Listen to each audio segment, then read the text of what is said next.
Good morning, friends. This is Elias, and Good morning. Is Kadri from the Zuluf community. And today we're going to show you some of the Olivewood beads and some of the history about the Olivewood bead.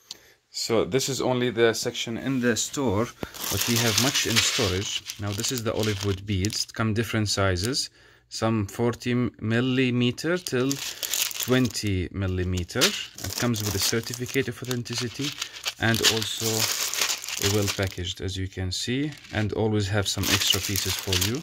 Now, as you know, the tradition of the Olivewood carvings, some say it started in the Byzantine area, but I doubt it actually.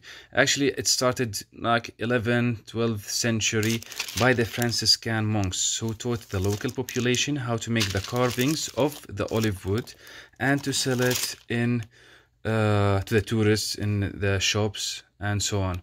Now the art developed and became a major industry in Bethlehem and nearby towns like Beit Sahur and Beit Jala in the 17th century approximately.